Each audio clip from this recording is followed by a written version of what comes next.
Lockdown से पहले गीता के घर का नजारा कुछ ऐसा था कि रोहन ऑफिस जाता था और शिविन स्कूल। जिनके घर से जाने के बाद गीता काम खत्म करके बाकी समय आराम करती थी। लेकिन लॉकडाउन के बाद ऑफिस और स्कूल घर में ही खुल गए और इससे गीता का हाल वो तो आपको लेकिन लॉकडाउन के बाद ऑफिस और स्कूल घर में ही खुल गए और इससे गीता का हाल वो तो आपको देखने में ही मजा आएगा। शिवेन, ओ शिवेन, महाराज उठने के लिए क्या 21 तोपों की सलामी लेंगे? अरे बिस्तर से बाहर निकल, ऑनलाइन क्लास स्टार्ट होने वाली है। अरे तुम भी हद करती हो। स्पीकर की तरह चिल्लाने की क्या जरूरत है?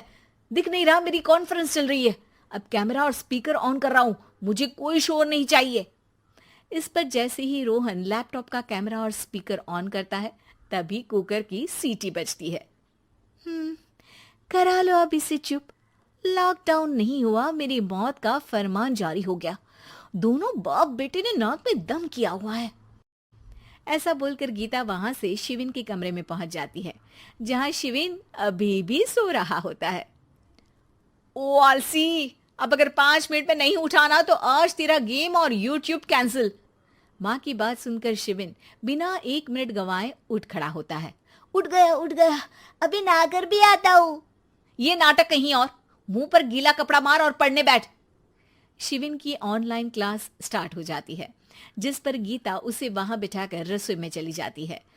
थोड़ी देर में उसे कमरे से कुछ आवाज सुनाई देती है, जिसे सुनकर वो कमरे में वापस आती है। हाय राम, तुझे क्लास अटेंड करने के लिए बोला था, कैमरा ऑफ करके बिस्तर पर नाचने के लिए नहीं बोला था। मम्मी मुझे कुछ समझ नहीं आ रहा, आप बाद में पढ़ा देना ना, वैसे भी अटेंडेंस तो लगी गई है। हाँ हाँ बेटा, जरूर बन जा।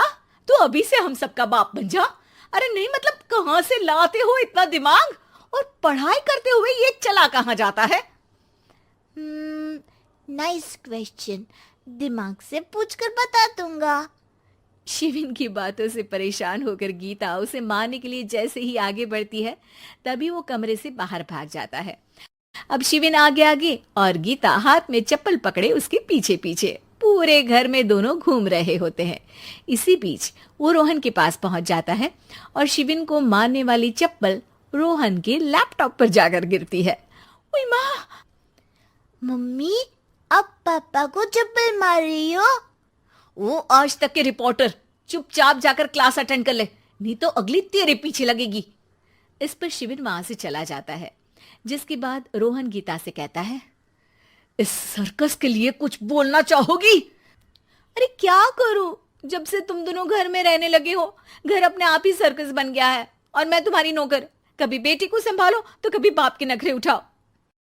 इन्हीं सब उथल पुथल में दिन बीतते रहते हैं, जिसमें हर रोज घर के अंदर कुछ नया सियप्पा खड़ा मिलता है, जो ज्यादातर शिविन और रोहन के ऑनलाइन स्कूल और ऑफिस से रिलेटेड ही होता है। एक सुबह, शिविन चल उठ, आज की क्लास जल्दी है। कैमरा ऑफ करके आप अटेंड कर लो। अरे ऐसे छित्तर पड़ेंगे, दादी नानी सब एक साथ याद आ जाएंगी। गीता की लाख मशक्कतों के बाद क्लास तो खत्म हो जाती है, लेकिन उसके बाद शिविन फोन इस्तेमाल करते हुए इंस्टाग्राम रील बनाने लगता है। रसोड़े में कौन था? तुम थी, मैं थी, कौन था? कौन था? हाँ, मैं गरीब हूँ। अरे ओ गरीब के बेटे, आजा, मैं बनाती हूँ तुझे गरीब। मैं बताती हूँ रसोड़े में कौन था। पढ़ाई करने बोलो तो इनकी माँ मर जाती है, और ये पागलपंतियां जितनी मर्जी करा लो। गीता शिविन को डांट रही होती है, तभी रोहन बीच में बोल पड़ता है। अरे बच्चा ही तो है, इतना गुस्सा क्यों कर रही हो?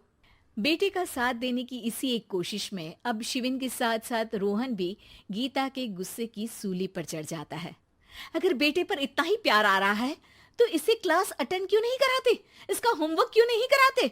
उस समय तो बहुत जल्दी मीटिंग आ जाती है, वो काम मैं करूं और यहाँ इस बेफिजुली की चीज में तरफदारी करके बन जाओ महान। हे भगवान, कोई तो इनके ऑफिस और स्कूल खुलवाओ, मैं इन्हें और घर में नहीं सह सकती। अरे कुछ और मांग लेती, क्योंकि तुम्हारी ये विश इस साल तो पूरी होने से रही, कोरोना। हाय नास पिटे ने जिंदगी ही बर्बाद कर दी। खाए कोई पचाए कोई, कल मुझे चुन चुन कर सबको मेरी बद्दुआ लगेगी। उन्होंने दुनिया का और इन बाप बेटे का। गीता वहां से चली जाती है, जिसके बाद रोहन शिविन से कहता है, अरे तुम्हारी मम्मी इतनी भड़की हुई क्यों है? आपकी वजह से पूरा समय घर में रहते हो और उस पर कोई काम कराने की जगह बस ऑर्डर देते रहते हो। अच्छा बेटे, सारा इल्जाम मुझ पर? पूरा दिन तो वो तुम पर ही चिल्लाती है। हाँ, मतलब दोनों का 50-50 है, कुछ करना पड़ेगा। वो कहते ना, make the best out of worst. I have an idea. वैसे तुम्हारी माँ सही कहती है, बहुत जुबान चलाने लगे हो, कम बोला करो। अगली सुबह रोहन और शिविन अपनी गलती को सुधारने के लिए गीता के उठने से पहले घर का आधा काम खत्म कर देते हैं, जिसे देखकर गीता खुश हो जाती है और फिर बाकी बचा काम वो तीनों मिलकर पूरा कर लेते हैं। जिसके बाद अब वो सब मिल बांट कर हर काम में एक दूसरे की मदद करते हुए लॉकडाउन का मजा लेने लगते हैं।